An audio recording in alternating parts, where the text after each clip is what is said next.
nos comunicar.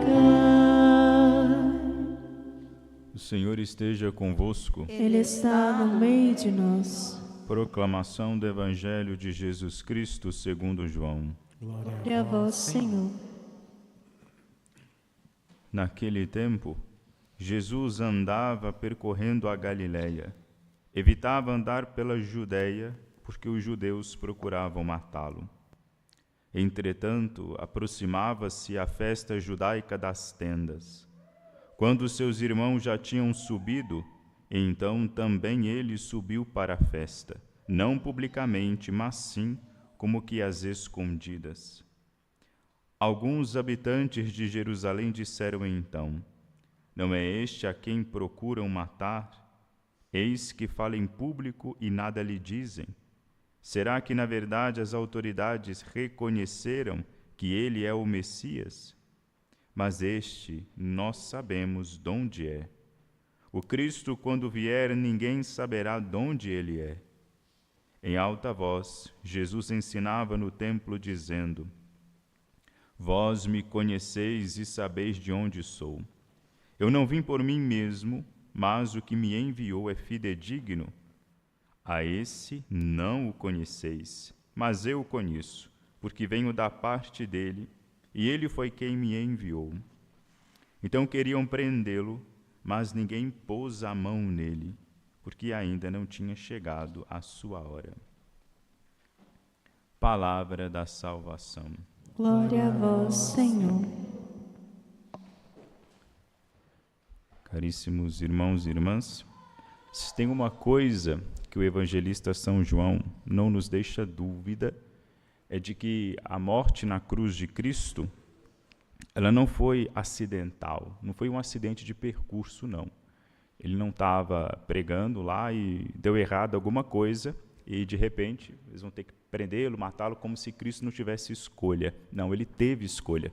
Nos outros evangelhos nós vemos isso. Mas aqui João, ele escancara isso, ele diz com as próprias, faz com que Cristo diga isso com as próprias palavras. Ninguém me tira a vida, eu a dou por mim mesmo. Isso para nós é muito importante, isso é fundamental para a nossa fé, porque a gente está diante de um Deus que quis livremente, conscientemente, derramar o seu sangue por nós. Um santo muito piedoso, agora me foge o nome, para variar, disse que é bom, quando nós vamos nos confessar, que naquele momento a gente peça, clame ali pelo sangue, pelo preciosíssimo sangue de nosso Senhor Jesus Cristo. Porque é graças a esse sangue derramado do lado de Cristo, o sangue que dele jorrou, por causa disso, que nós obtemos o perdão dos nossos pecados.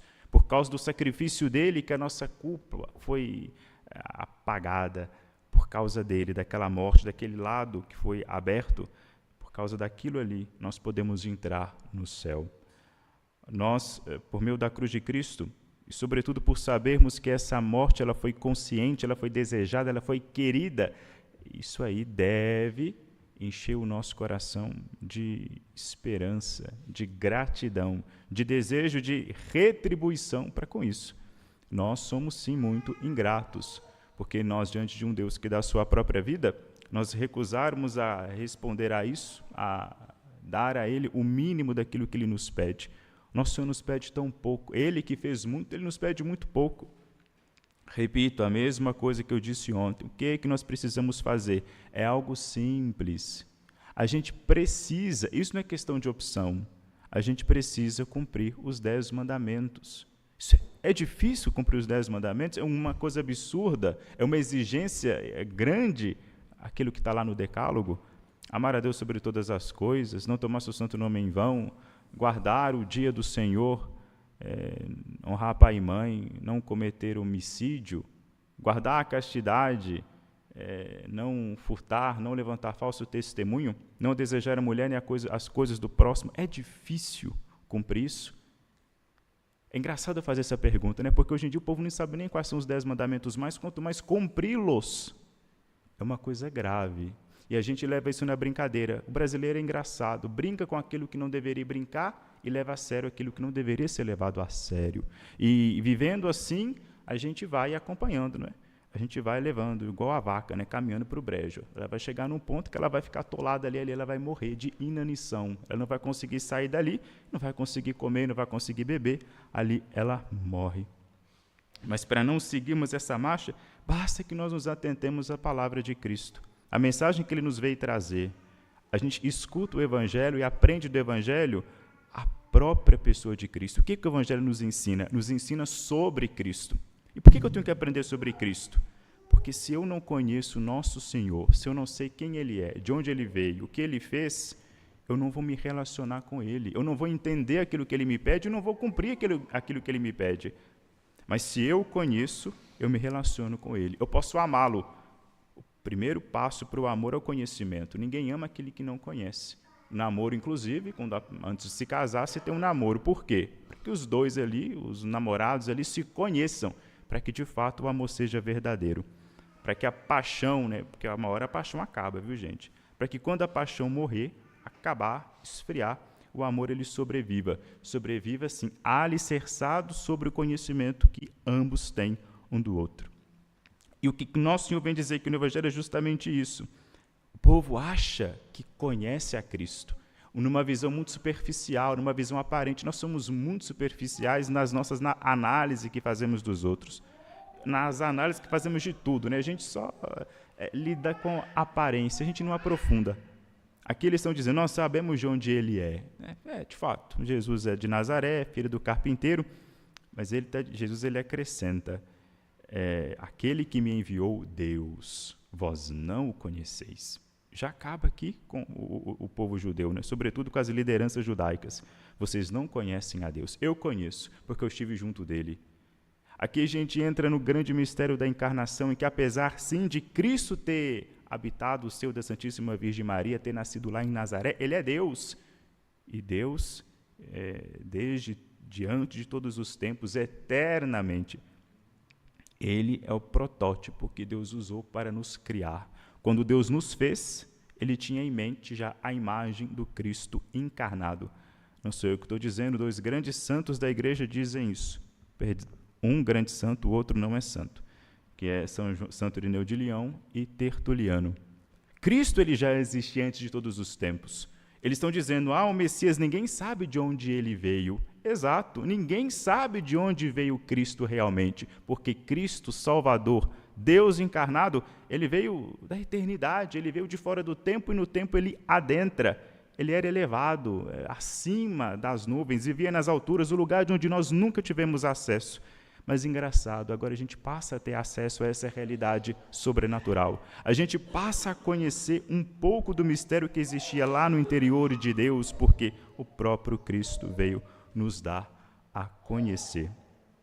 E só pelo fato dele fazer isso, atrai sobre si a ira dos fariseus, dos mestres da lei, enfim, atrai a ira dos injustos.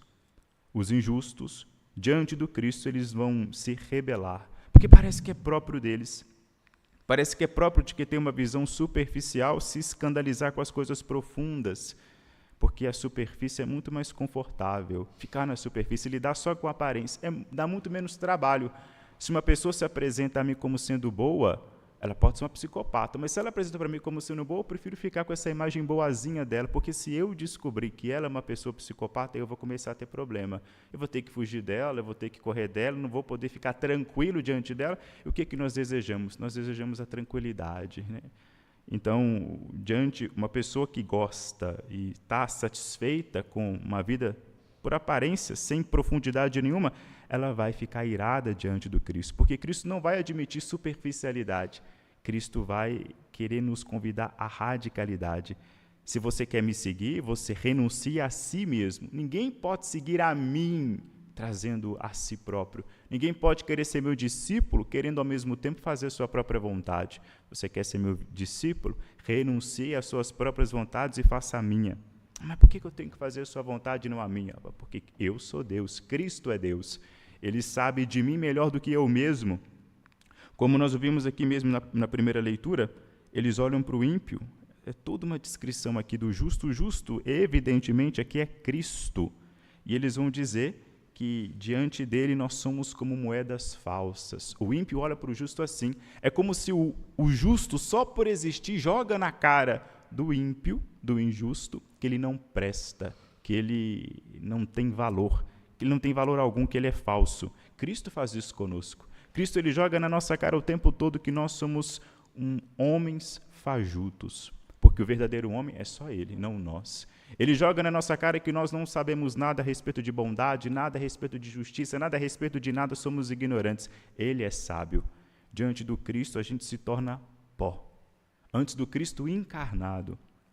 Mas se nós quisermos mudar de vida, mudar de perspectiva, se nós quisermos chegar à estatura de Cristo, isso é possível. Para isso justamente que ele veio, para nos elevar à sua estatura, para nos tirar do caminho da impiedade, nos tirar do caminho da injustiça e nos assemelhar a ele. Para que ele veio? Ele veio para nos recordar, olha, eu sou aquilo que vocês deveriam ter sido e não foram. Para isso que ele veio. Quando ele diz que em tudo ele faz a vontade do Pai, ele está dizendo, era para isso que vocês foram feitos. Nós fomos feitos para isso, para em tudo fazer a vontade do Pai, para não andarmos nem 1 milímetro para a esquerda ou para a direita sem que estivéssemos em consonância com a vontade de Deus. A faca ela foi feita para cortar, e nós fomos feitos para isso, para amar a Deus, para servir a Deus, para viver na sua santa vontade. Perdendo isso, não precisamos desesperar, porque Cristo veio para nos restaurar, para nos resgatar. Glória ao Pai, ao Filho e ao Espírito Santo. Como era no princípio. Amém.